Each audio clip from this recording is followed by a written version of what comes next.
Hey everyone, okay, so I'm going to do another video. It's kind of about what the last couple have been about, but a little more in depth, I think. I've been thinking a lot about marriage and relationships and just being like a godly woman because, like, that's the end goal, like, since I have become a Christian, like, I've thought, like, if a guy sees me being godly, then obviously, like, fairy tale ending, right? But that's not true. Like, it's like that might happen, but I mean, it's about me just being godly and not like doing it for the intention of others. I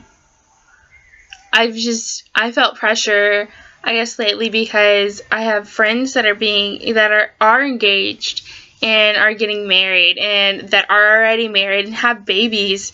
And I'm like, I don't even have a boyfriend. Like, oh my gosh, like, what's wrong with me? And so I put on makeup and I watch lip tutorials, do the ombre lips, and I tease my hair to make it poofier, and I do things because I'm like, obviously, like, and I've been doing things like this my whole life. It's actually the reason I love Star Wars and Transformers and just like really geeky things. That's how I got into it, was because the guys I was interested in were like huge geeks and hot geeks, but geeks. And I mean, like, I'm thankful for it because I love Star Wars, I love Transformers, I love Doctor Who and Merlin, and it's all so great. That's how I got into it. And I've always tried to conform myself to something that a guy would want. And I haven't tried to conform myself into something that God would want. And that's me placing my identity in like a relationship outside of God. And as long as I I put my identity in a place that's not inside of God, like, I won't be satisfied. Like, no relationship outside of God is going to satisfy me. And I have to remember that. I have to hold true to that. And I have to trust Him. I have to trust God to do that. And if you watch the video, I think it's from like a year ago, about a relationship I just got out of. Like, I was in that relationship because I was so upset about that relationship ending because I put my identity in him, in that ex-boyfriend. I put it in our future. I put it in the idea of him. I put it in the idea of marriage. And I didn't put it in God. And that's why I was just so upset when it happened, and that's why I had that breakdown. That's why I had to go to the hospital, because my identity wasn't in God. It was nowhere near God. It was so far from God, I didn't even recognize myself. Like, the whole time, I was like, this can't be me. This can't be happening. This is a nightmare. Like, I'm going to wake up from it. Because I didn't recognize myself anymore, because I didn't know who I was, because my identity wasn't in God. And when your identity's not in God, you're not who you're supposed to be. And so you might get noticed, but it may not be for the right reasons.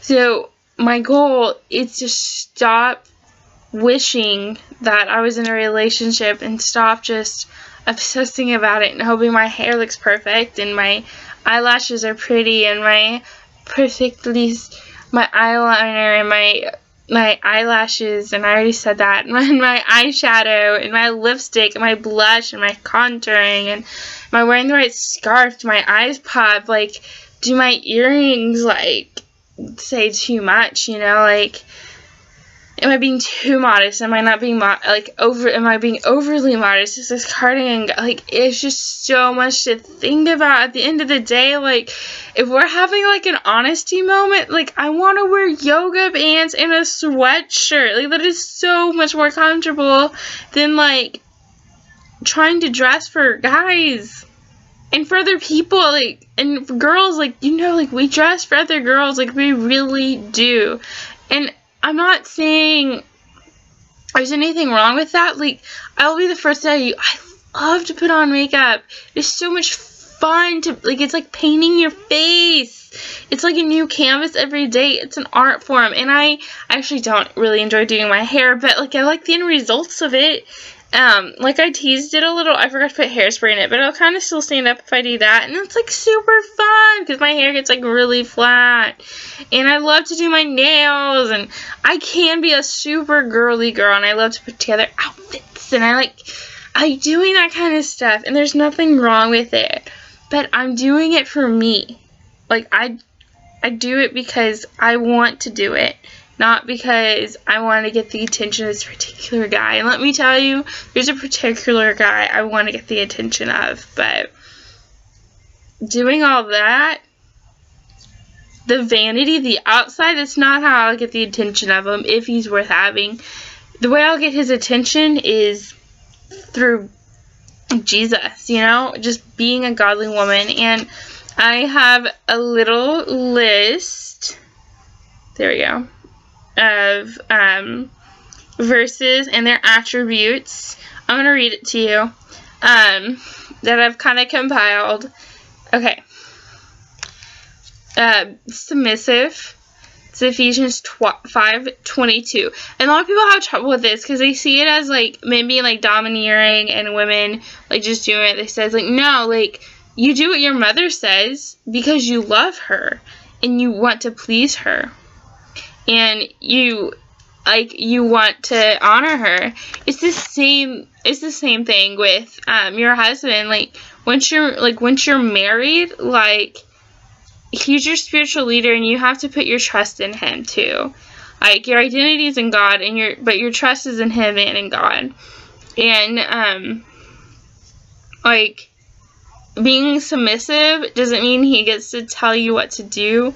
It means that you together, you talk about it and you pray about it, and ultimately, and he takes your input, and ultimately, like, you go with what he decides, trusting that he knows best after you have both come together and both made decisions and both talked about it and you both prayed about it. Okay. Patience, it's Proverbs 21:19. Godliness, 1 Peter 3:1-5. Humility, 1 Timothy 2:11-15. This is something like personally I really struggle with, is humility. I'm very arrogant at times. So it's just because I'm so frustrated. Like I'm not a dumb person, and I get really frustrated, and I get super arrogant, and I think I know better than everyone.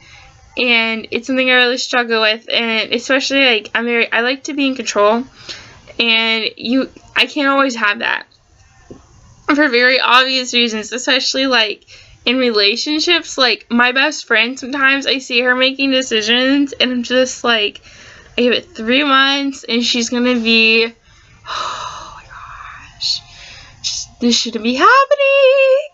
And 3 months later, she comes, she's like, oh, that was so dumb. And I just, like, want to scream and tell her I told you so. But if she had made that decision, she would have learned the lesson. And I do the same thing to her. I really do. Like, oh my gosh. Sexual purity, 1 Corinthians 6:18. Now, I'm not going to lie. I mean, I don't have a clean past. But I think it's really important for me, even more important now, it's even more important for me to have, because I know what I'm missing out on, so I just think I should be a lot more careful. It's not saying that I'm not going to fail, and I'm going to have, like, I probably will, like, it might happen again, you know, but from this point forward, like, it's really important that I steer clear of anything that remotely tempts me into that lust. And because I know myself and I know where my limits are there, and it's just so important. Like, I cannot tell you, like, my last boyfriend and I, like, how the guilt, like, when we would, like, slip into just like a little bit of impurity. Like, I would feel so guilty, and I would cry, and it would be like 3 days of me crying on the phone with him. I didn't want to see him. It was so bad. So it's like really important. It sounds like I'm being overly dramatic and like probably didn't happen. No, it really happened. Like, I was bawling on the phone. I felt so guilty, and I was like, we have to pray, and he just was like, Sandra, like, he felt bad too, but I mean, I'm a little bit of a drama queen. So honoring marriage, Hebrews 13:4, and this like pertains to other people's marriages too. In the passage, I think this was the one. It also talks about like adulteresses. Like, if you know, like, the guy you're talking to is married or like in a relationship, like, you need to honor that. Like, I have a friend who he just got engaged, and which I'm super happy for him. Yay! But when I talk to him about things, I try to like, he's very careful about it too, but we guard each other. Like, we don't talk about things that maybe we shouldn't. And we try to, like, you know, like, you get closer to like a friend than you would other people, but I'm like very conscientious about the distance we keep, because I don't want anybody to think that, not that anyone would think that about him because of like who he is, but I wouldn't want them to think about it anyway, you know, like, ever, like, oh, there might be, because that's my reputation too, and I don't want people thinking that I would allow someone in a relationship to cheat. Like, I wouldn't be the cause of that. There's no way. I've been cheated on. I'm not doing that again. No way. So it's not only making sure, like, honoring your own marriage and relationship, but it's like honoring others too. So avoiding lust, which is Matthew 5:28, and wisdom, Proverbs 14:1. I think it just really comes from experience, and just going back to the godliness too. The more you live, the more experience you get, and God will like provide you wisdom when you pray about it. Pray about something, and I ask for wisdom when I pray. I'm like, Lord, like, I need it. Like, I can't survive without your wisdom, because I don't know what's going on in my life. I was like, I don't even know what's going on, like, tomorrow, let alone the rest of my life. So, like, and see, I used to think that religion was a crutch that people needed to survive, but that's true. Like, and it's true. Like, I need God to survive. Like, I am so dead without him, and when I don't pray, and I'm like not in the word, I'm so spiritually drained. Like, I don't know how I function correctly, and I don't function correctly. I just kind of do things, and I'm sad, and I get really depressed. Like, like when I'm in the word and I'm rich in it and I'm understanding it, like, the things that my heart wants are so much more godly. And it's so much easier to avoid lusts and temptations and just constantly thinking about, like, what I don't have. What I want is a man who loves God. I want him not to see me because of what I'm wearing or how I look, but because of the way that I worship God. And the only way that our relationship's going to work is if two people together glorify God better than they do apart. And to have it any other way, it's just not going to work. And it's not going to be godly. Your relationship should always be God-centered. And to be pursued by a man who loves God, like, I'm so excited for that to happen. But in the meantime, I'm just going to try to fulfill my list. I'm going to try to you can't just, like, knock him out, but I'm going to try to, like, be those traits, because I want to be that for God. I cannot, oh my gosh, I hope not. But I can never get married. It all goes back to like putting your identity. So as long as I put my identity in God, that's all I need. He is all I need. And if my identity is in God, I will be satisfied in that, and I'll be content in that. And that is such like a hard thing to like even comprehend. But just saying, Lord, like, I love you and I need you, and I know you know what's best for me. And if you are all that I need and you are all that's best for me, and I can be the glory to you the best I can without a spouse, then like let it be. Like let it be, because I don't want anything to draw my attention away from you for even one moment. Because you are so glorious, and you are so good, and you are so loving and so kind.